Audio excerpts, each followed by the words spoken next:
Hi guys, welcome to Eerified. This is where the place we talk about everything supernatural. And today we have our guest, Afiq. Hi. Afiq, why don't you introduce yourself to our viewers? Okay, so my name is Afiq. I am 31 years old. I currently work as a writer for a publication, and I've been a fan of this podcast for quite a while now, and I have some stories to share with you guys.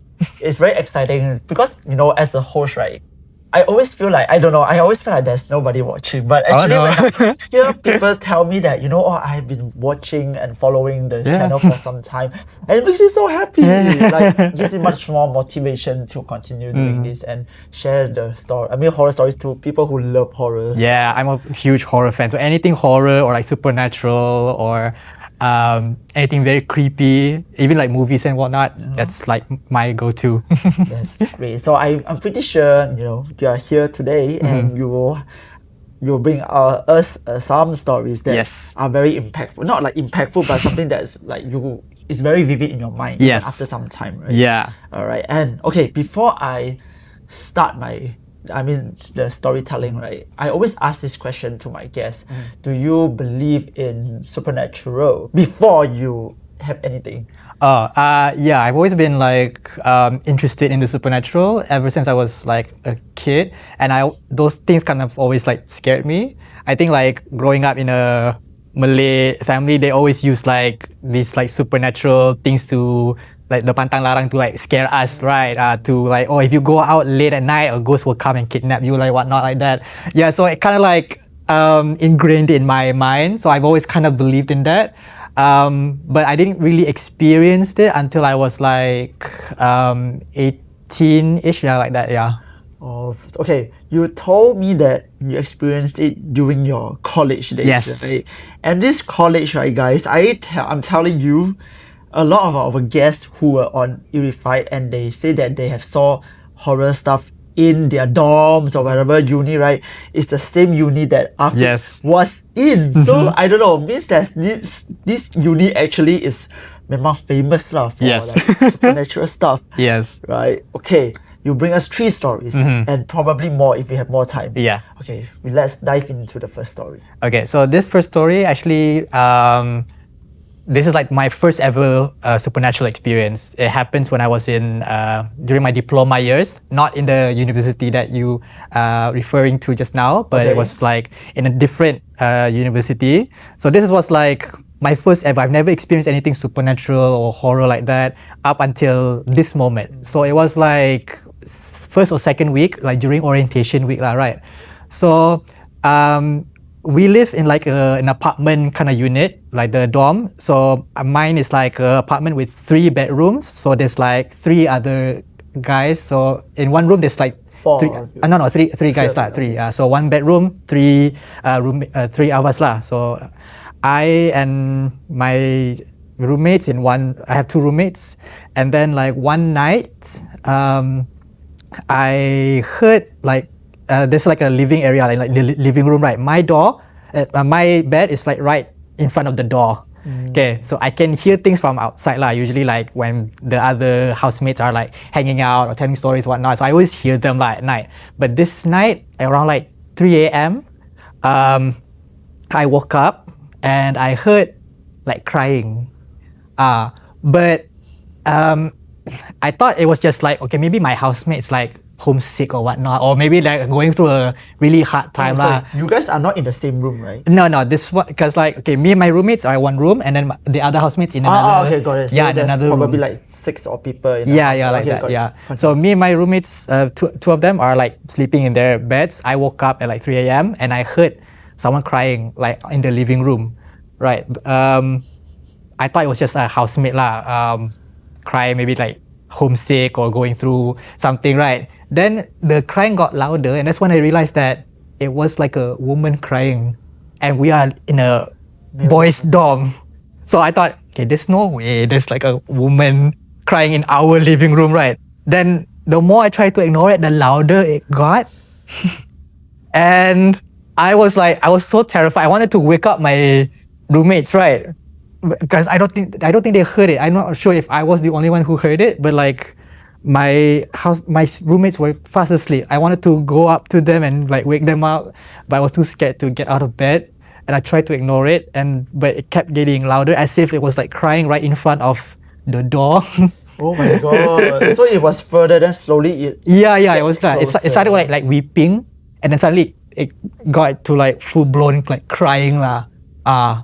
So I don't know what was happening at the time lah, but I was so scared. I didn't know what to do. So what I did was, I just turned on my desk lamp and just grabbed my Al-Quran.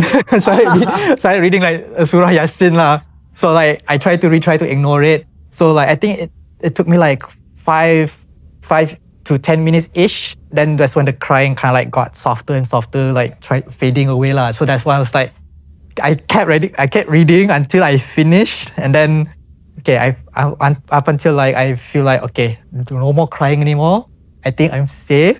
So I closed the Quran. I put it on my desk. I turned off my desk lamp and tried to go back to sleep lah. I think at the time it was like already like 3:30ish or whatnot lah. So it went on for quite some time lah. Do you remember how long were you reading the Quran? How long? I think around like 10-15 minutes ish lah. Because at the time I tried to ignore the crying, but it didn't like progressively get louder like in an instant, but it was like weeping, and then slowly it got like really really loud. Yeah.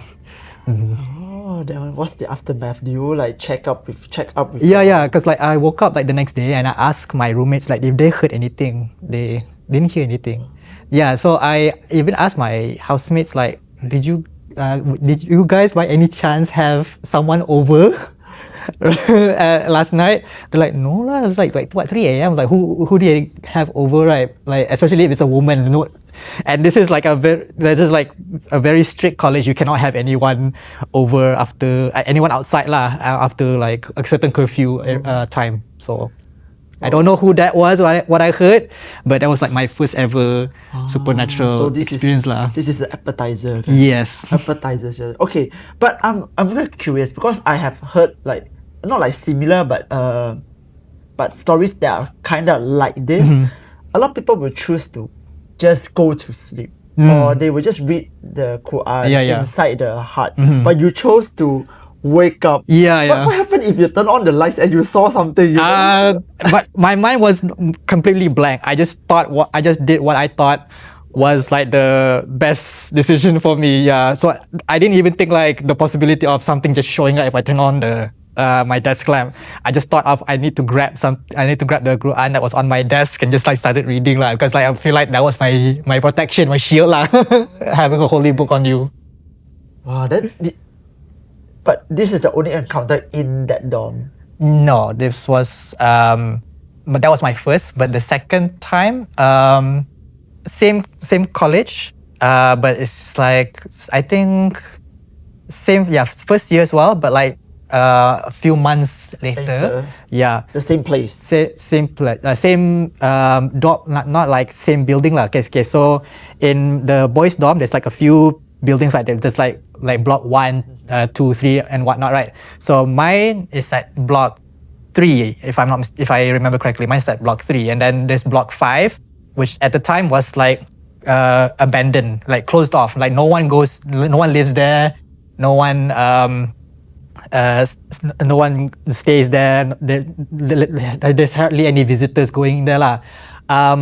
So that was like my other experience. This is one I felt lah, not like heard, but I felt. So that's the context of the buildings. Okay. So one night, my father sent me back, from home to college, like, because I had class the next day. So he sent me back to my the dorm, and the block 1 and block 3, block 5 all have a lift, right? So 2 and 3 are like 2 and 4 are like the connecting buildings lah.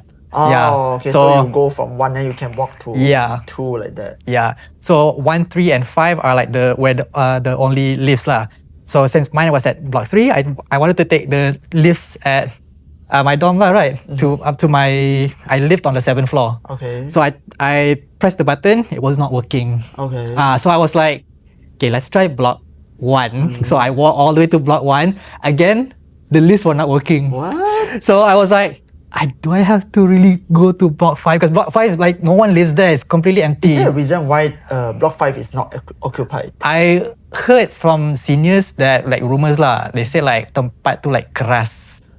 They say like that place got like a lot of yeah. So, but I don't know like the official reason lah. But that's what I heard from seniors lah. So with that in mind, when the lifts at block 3 and block 1 were not working, I was like, do I take the stairs or do I? I would have taken the stairs. Yeah, because like, and there's also other stories like if you take the stairs, you might see something as well. So I was like, okay, because like at least if I take the stairs, then there's a chance of, I don't know if I can outrun it. Okay. Yeah. If you want to know, a little bit of info in the stairs, they say that if you walk up the stairs or down the stairs after a certain time at night, you will see something that resembles a candy. Oh, okay. Yes, if you know, you know lah. Mr. Pocho. Yes. Wow. So yeah, with that in mind, I was like, I'm not taking the stairs. So I walk hesitantly with my luggage to block 5, and so was block 5 lit even though there's nobody staying there? Yeah. Was it lit? Yeah, it was lit. It was like lit? the ground floor at least lah. I don't know. And then there are certain floors where it was not lit, but that's like I had to gamble lah because I don't know if the 7th floor, if I go up there, it's lit or not. Okay. So since I'm not taking the stairs and that was the only lift working, like okay, I had to like beranikan diri lah. I had to go, and then I don't know if I felt relief or even more scared, but when I pressed the button and I saw it was working, I was like, a part of me said like, please don't work. But at the same time, I want to go up to my room because it was already late at night. I was tired already. Then yeah, when I pressed the button, the door opens. I was like, I felt like it was waiting for me. I felt like it was waiting for me. So I went in.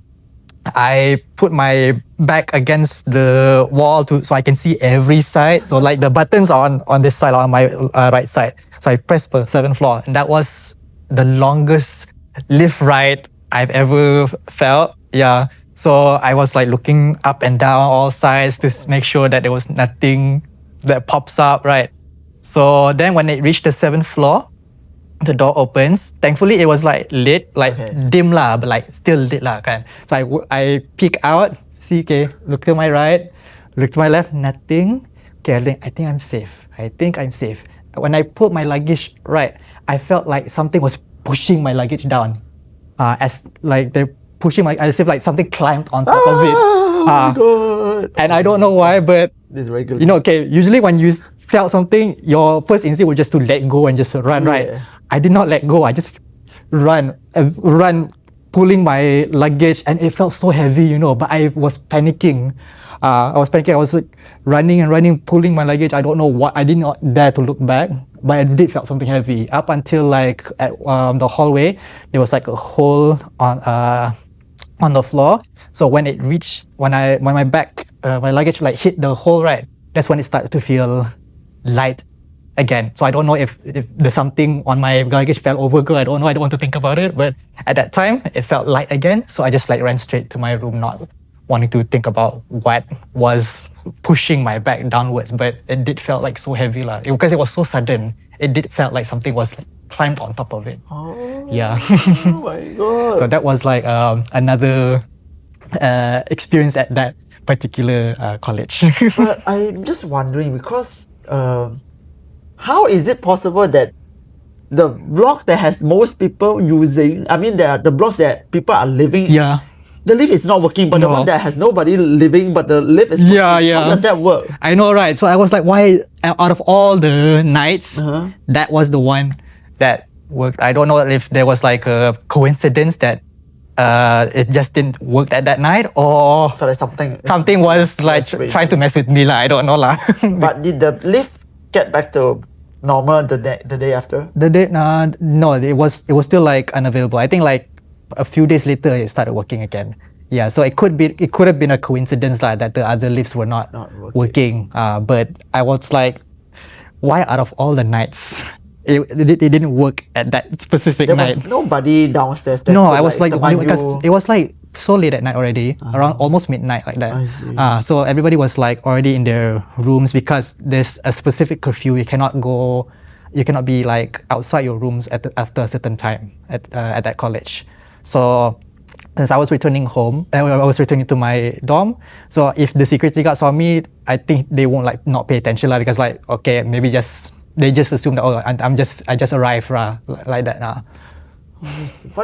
Why did you ask your father to accompany you? Because it was not my first time returning back to my dorm at night. So I thought it was just going to be like a normal day, because like I usually go home on weekends when I'm free, and then my father will send me back, and I just like go home, go straight to my dorm lah. But that particular night, I didn't think it was going to happen like that. Yeah, so my father was already long gone. Yeah, after he dropped me off, he already drove away lah. Would you? I mean, if your father was still there, would you ask him to accompany you? But if you ask him to accompany you, he might be the one that. Yeah, right. Yeah. But it won't be his first time. He has his fair share of horror stories as well. So I guess maybe it runs in the gene. I don't know. Okay, I mean, like, so far the stories we heard that you haven't seen anything in particular yet, but it already felt really real when, how you describe it, because I cannot imagine if you were like pulling your bag and then you look back and you. Oh, I could not. Yeah, and you did not look back. I did not dare to. Oh. Because I don't know what was on my bag, but it felt very heavy, and I just want to go straight to where I can see humans, I can see lights. I don't want to know. And it's the moment when you came out of the lift, it felt. Yeah. The moment I thought I felt safe, as I was exiting the lift, I pulling my luggage. That's when it felt very heavy, as if something like climbed on top of it. Yeah, I can feel it. I can feel it. What like that? Oh my god! But do you hear anything? No. At the time, no, I didn't hear anything. Or maybe I did, but I didn't think of it, because the second I felt something was like, it suddenly felt heavy, I just ran. Did you guys ever brought this up to any management in the uni? Because it seems like it's really quite keras at that place. Yeah. I don't know if anyone else have done it, but at the time, because I felt like, what are they going to believe? They're going to believe like, hey, we have some supernatural encounters, but like, as long if it's not severe, as if no one is like suddenly got possessed or whatever, there's no harm done, I don't think it's like worth to just bring it up like that lah. Because unless like it's really troubling lah. But I think these occurrences don't happen that frequently. But when it does happen, like it spreads lah, the stories. Okay, let me wait before you go into another story. I'm just wondering.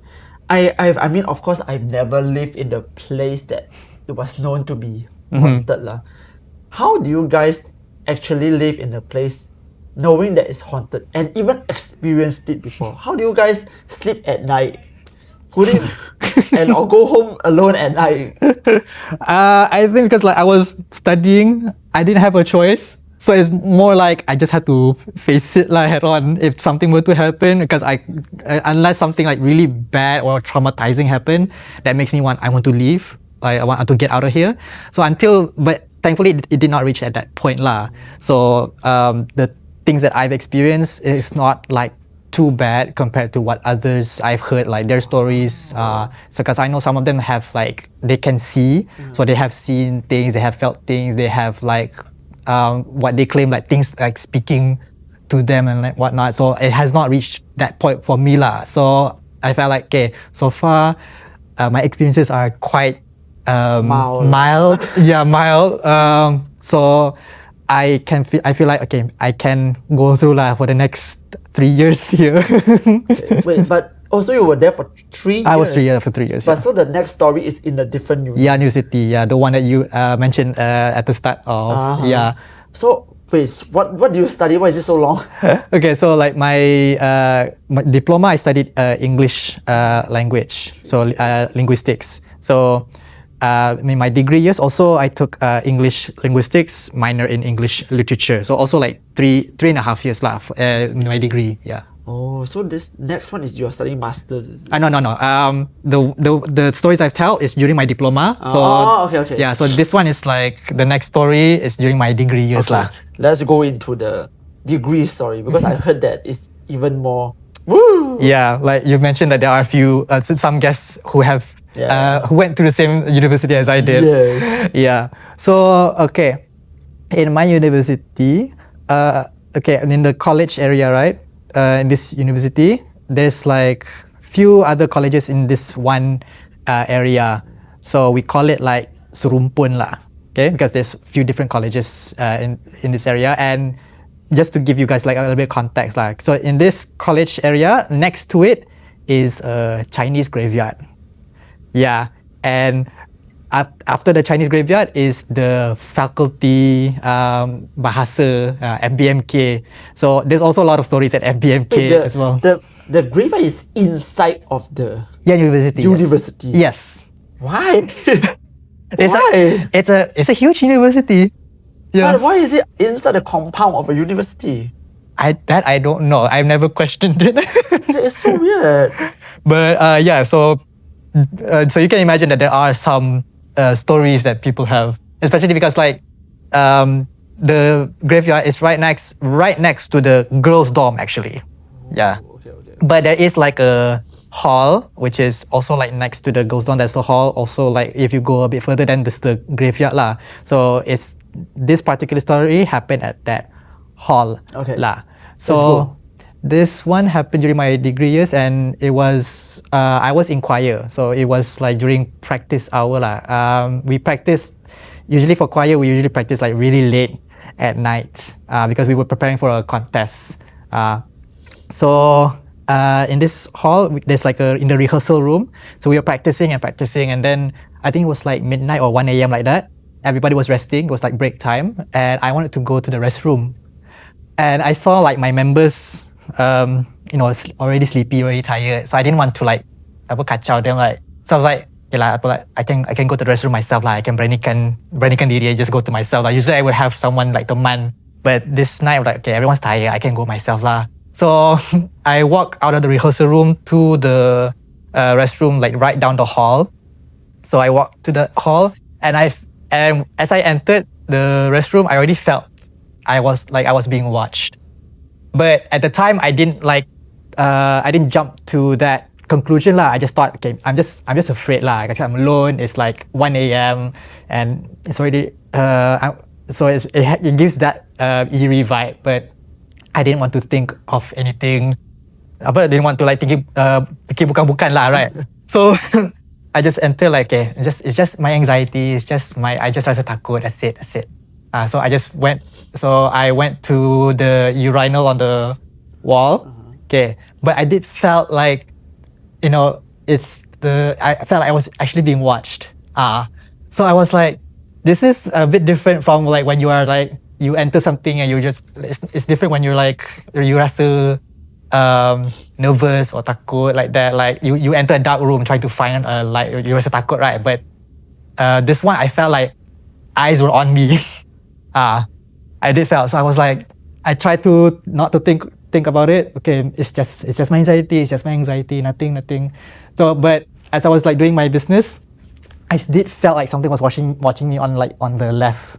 So at the corner of my eye, I was like tengok because I did feel like something. So at the corner of my eye, I look, and I saw something like a black figure peeping out of the toilet stall, and like eyes are like reddish lah, peeping out the toilet stall, like bulging eyes like that, and then it went down. As soon as I looked at it, it went back into the toilet stall, and that's when I was like, okay, I'm done here. So I just washed my hand and just like ran straight out of the restroom.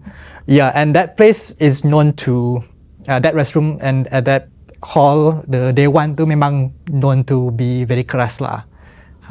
So that was like the first time I saw something, and my friend did. I did tell my friends about it, and they said that, "Oh, are you sure it's not some like a pervert or whatever, right? Kan? Just a pervert." No, but like they also experienced something similar. That I heard a lot of stories from that particular stall, that particular toilet stall where I saw it peeping out. There's a few stories, a few other similar experiences, and the thing is that that stall is always locked from the inside. Like whatever time you go to that restroom, that stall is never open. That door is never opened. Is it like no? Is it because maybe it's the storeroom for the cleaners? I don't know. But it's always locked from the inside because you can't. Because it is a toilet stall, but like you can't open. You can't open it from the outside. Yeah. So that is always locked, and that's the stall that everybody have shared their experiences that I've heard that they saw something or they heard something. Yeah. So that was like my first time seeing it lah, and I described it to my friends. Like it was like black and reddish eyes, like, and hands are like peeping out like that. But it's like black figure lah. Black figure lah. Oh my God, is it like Slender Man? I don't know. Must be a girl lah, right? Or like orang minyak. Orang minyak. Oh my God. Actually, I don't know what's orang minyak. Maybe you can talk more about it. Well, okay. According to like from my understanding of orang minyak usually normally targets women. Yeah. So orang minyak is like this humanoid male figure, and like the name suggests, it's like very like covered in minyak, very oily because it can easily get away lah. So it usually targets women. So I don't think I've heard a story where it targets men. Maybe you're the first in history. I don't know. Yeah. Wikipedia. So yeah, but people always tell these stories about to warn women lah about orang minyak. So.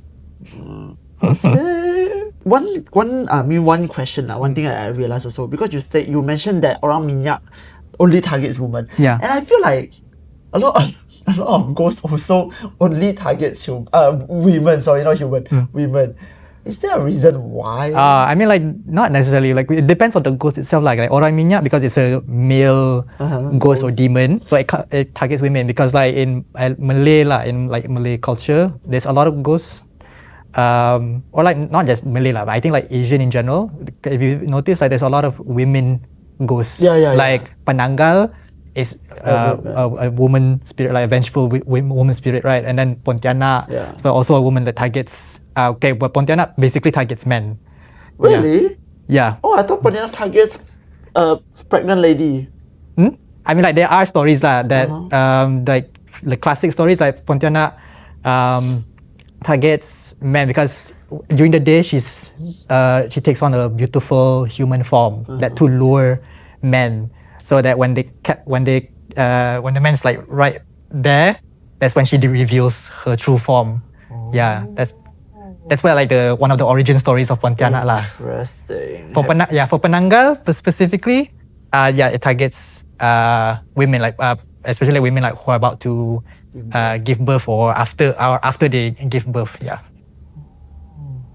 I think maybe I mistaken. I mistaken the Pontianak and Penanggal lah. I mean, like maybe. There are variations of like stories of. And sometimes it may be depending like or if the spirit has a master. What do you mean masters? Because sometimes like people who practice black magic or so they will have like this demon or jinn or whatever to take on a certain form, maybe a ghostly form or whatever form. Then they will like target a person lah. If they have like an enemy or sometimes they hate this person just out of envy, out of jealousy, they will like summon this entity to kacau the person lah. Have you seen a Pontianak or Penanggal? Pontianak, so far, thankfully no, because I don't think I think I will just faint if I saw that. But I do have friends who have seen. Because I have friends who can actually see these things. So there was one time during like same uni, it was like during So during like in the middle of the night, it was like just a lepak session lah at the parking lot at the right next to the right between the girls' dorm and the boys' dorm, like the parking lot there. So we were like talking, joking around, right? And then one of our seniors said that, okay, guys, it's time to go back to your room. Suddenly, because we noticed that he looked off. Suddenly he was not laughing. He was not. He just went quiet lah. And then he just told us to like, okay, time to disperse, time to go back. So we were like, okay, we didn't ask questions because we kind of like already suspect. So okay, we didn't ask questions. We were like, okay, right, good night, bye. And then the next morning, that's when he told us, oh, there was actually something floating above us. But you guys didn't see it? We didn't see, but my friends saw lah. So Pontianak appears in a form of everyone can see or selected person? I think it's selected lah, because I think from what I heard that these things, unless you are someone who can actually see, they appear to whoever they want to appear. Because I always thought Pontianak is not a ghost. It's just a revengeful mayat, you know. I don't know if it makes sense. There are like variations of that, but I think like the general one is like a ghost lah, a vengeful spirit lah, a vengeful woman spirit. Oh my god, okay. I feel seems like you know a lot about you deep dive into all this horror stuff. Yeah, I am interested in that, but but I mostly don't like. I like to read stories from other people lah, from like what they experience of like Pontianak or Pocong, so they would share lah, and sometimes my friends' experiences as well. And there was one time where I walk, also like during the middle of the night, from the day one back to our after rehearsal. We were walking, we were chatting, then suddenly he said, walk faster. Walk faster. I was like, okay, we were walking faster. Then the next morning he told me that, oh yeah, there was a pocong behind us. Why they just appear out of nowhere? So I was like, and at first when I with this friend, at first I was like very scared lah, like please don't say anything or please don't like tell me all these things. But after a while, I got somewhat used to it, so I don't question it. Like if he tells me to walk faster, or if he tells me not to look a certain direction, or if he tells me to move aside, then I just do as he says. Like I don't question it. Because there are times because I think a lot of times these things don't have any like ill intention. It's just that we may be just entering their space. Yeah, so we're just like walking past, and they're just or they're just passing by. So you're tak kacau lah, but. To avoid any conflict, it's best we don't get in their way. Okay, cool. Alright, can you still give us one more story that you rasa is that very gempak one from your... Okay. Yeah. I think one story is... Okay, let me try to think. It's okay, you can think first. While you're thinking, let me share one story. Once I suddenly remember this story. It's a bit different from yours, but it's more of a heartwarming story. It's just a very short story. It's not scary, honestly, but it leaves a very deep impression on me. So I read this story many years ago from somewhere, and this story is about a girl or boy. Okay, I think it's a boy. Just give him his name. Just name him like Adrian. Okay, so Adrian. He lives with his grandmother and her mother. This story is from Singapore, by the way. Yeah. So Adrian is a boy who loves cake a lot.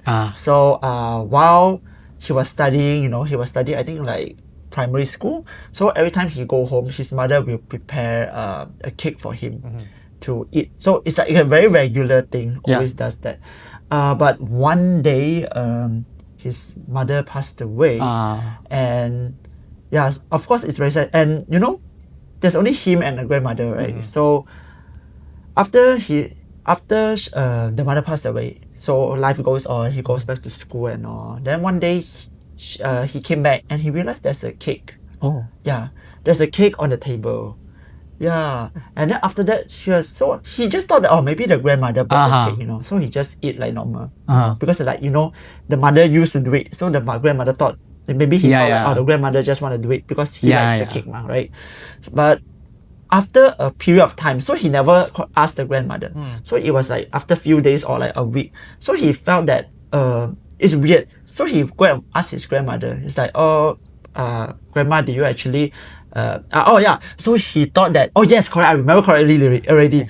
So he thought that the grandmother wants to make him feel better. So like just continue buying cake, just like the mother does, right? So he went to tell the grandmother, it's like, oh, Papa, actually you don't need to buy me the cake anymore. You know, I'm actually much better now and all.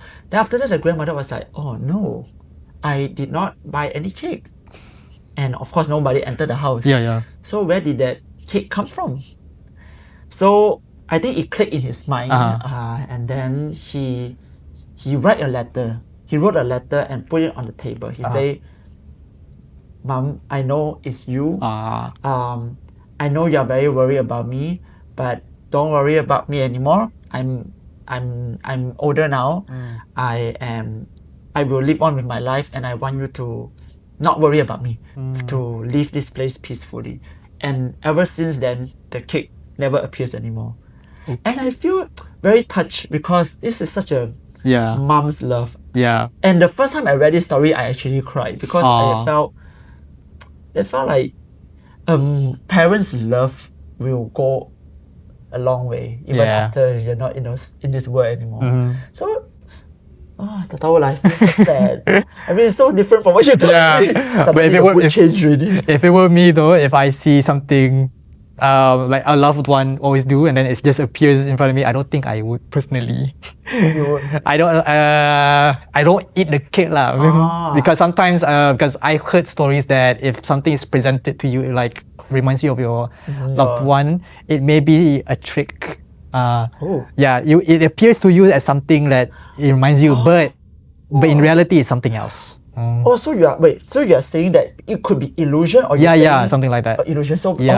So you can't be too sure about these things. So especially if someone, because like in the I don't know about other cultures, like in the Malay culture, there's also like people like doing black magic, right? So someone may be targeting you, so they're using that grief, whatever information they have on you to kind of like target you. So it could be something that's like but I never thought you can never be too careful. So you are either thinking that it could be an illusion or it's a bad intention from other people. Wow, I never thought of that before. This is a new perspective. I always just felt like, the mother came back because the mother. I mean, that's a very positive way to look at it. Oh wow, but it's true. Okay, now you talk about that. Actually, I feel like it's kind of true because sometimes when you receive a very big tamparan besar, I don't know how to say in English, like you tamparan besar, and it really.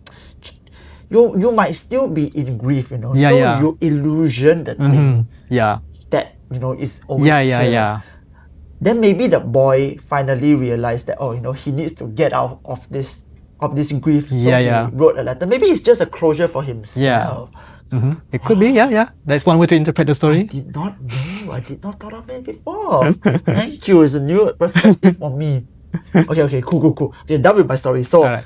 Okay, you have the story already? The closing story for this episode. Right, so this one's not as like scary as the previous one, but it did stuck with me for quite a while. So this one, so for context, so if you don't know, there's like a saying, like a warning signs on how you can tell if a ghost is nearby or far away. Okay. So let's say like if there's like a dog, right? If you hear the dog whimpering at something, but there's nothing there, that means that something is close. Okay. But same as Chinese, we believe that. So if the dog is like barking, or if an animal is reacting like a more aggressive way, that thing's far away lah. So it's the same thing with like with smell. If you smell something very nice and fragrant all of a sudden, that means that something is there, something is approaching. So and it's better you don't acknowledge it. So if you smell it, don't acknowledge it. Just like ignore it or go on with your night, with your evening. So if someone acknowledges it, that's when you know you are. So that's something that I experienced. So it was same uni. This uni, oh my god! I think you just by the way you mentioned about the uni, I think some of our viewers will probably know where is this. Okay. Maybe drop the comment, guys. Okay, let's continue. Especially when I mentioned the place of these colleges. Okay, so this one it was like around 2 a.m. like that. I was very stressed with exams, so I wanted to like go for a walk around the college lah. I don't know why. What compelled me to go out in the middle of the night just to calm myself, but I did because I didn't want to be in my room. So I just took a walk. I didn't take like very far away walks. I just went from my room to the cafeteria. Then I went to other parts of the area, and then I went to the day one that I mentioned earlier. So I went to that day one, and I just stayed there for a while. And usually at around this time, you would see people studying there at that day one, like because there's like chairs and tables, right? So you will always see people like studying or doing assignments there. But that particular night, no one was there. It was empty. So I went there, and I didn't think of it. I didn't think why. Oh, there's no one there. I just thought, okay, it's a peaceful night. I'm just trying to calm myself down. I didn't think it was weird that there was no one there, because that was when I think about it again, later in the day. Wait, there was no one there. Usually there's always people there. So I went there, enjoying my walk, and then it started to like drizzle, started to rain, and I was like, okay, I'm feeling peaceful. It's quiet, and then there's like raining. I was like, okay, I feel calm now. I feel at peace. Then suddenly I smell like a flowery fragrant, like kuat baunya. So that was like, and that's my cue to leave. So you didn't say anything? I didn't say anything. I just like, the second I smell it, because like there's no way, because there's no flowers or there's no one there. Yeah. So there's no like anything that indicates where that strong smell comes from. Yeah, but I know it was like very wangi, very strong, like very flowery kind of fragrant. So I was like, the second I smelled it, and that's my cue to go back to my room lah. So like thankfully it wasn't raining heavily, so I just like walked back and did not acknowledge it. I didn't even look back. I did not dare to just walk up until I reached my room. Then I closed the door behind me and just yeah, and then I just get ready for bed. It's interesting because right, it is very true, because in Chinese we also believe that, and it's interesting that these beliefs, right, it's actually shared across culture. Yeah. Mm-hmm. I am not sure where this culture came from actually, but it's so interesting to know that at least now I know is that the Malays and the Chinese actually believe the same queue of ghosts. Right? Like maybe like Indian or maybe you are of other races. Maybe you can also let us know what are the other cues that like, okay, they are here, it's time to I guess culture, I mean horror, maybe like ghost doesn't have races, I guess. That's why we are shared across maybe culture. Yeah, like once you pass, we don't know what's on the other side, right? Exactly. Okay, anyway, thank you so much for your stories, and I mean it's very sad that he said he has a lot more stories to tell, but because our time is up already, but who knows, maybe in the future you can come back again. Yeah, who knows, maybe I might experience something new as well. If you want. I hope not.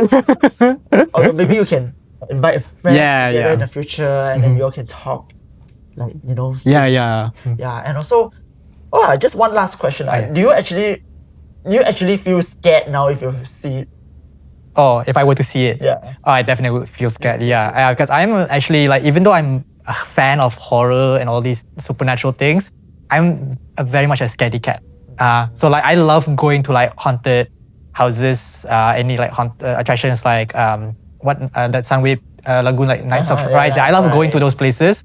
But I know that I'll be like the first to jump if something were to come out. I'll be like screaming at the top of my lungs. Even like watching movies, I'll be like very jumpy. Even though the movie may not be as scary as it is, but the jump scares will definitely get to me. So I'm easily scared lah. So yeah, but I'm still very interested in all these things. It's interesting because I was also like this, but ever since I had Eerified, right, I've realized my scared tolerance level is much more higher now. So I'm not as jumpy as I used to. I'm still very jumpy, but I was way worse than back then lah. But yeah, I guess. So guys, if you guys want to make yourself braver, maybe you really need to listen and talk horror stuff every day, like consume horror every day lah. Okay, once again, thank you Afiq for coming over, and hopefully we'll see you again and you can bring your friends. Yes. Yeah. So also guys, if you are like Afiq, you have your own stories or you have stories from other people that you think like is very worthy to share, right? Please DM us and tell us that you want to be up here and tell your stories. So if you like our channel, please subscribe, comment, share, you know, like this. So we'll see you in the next episode. Bye.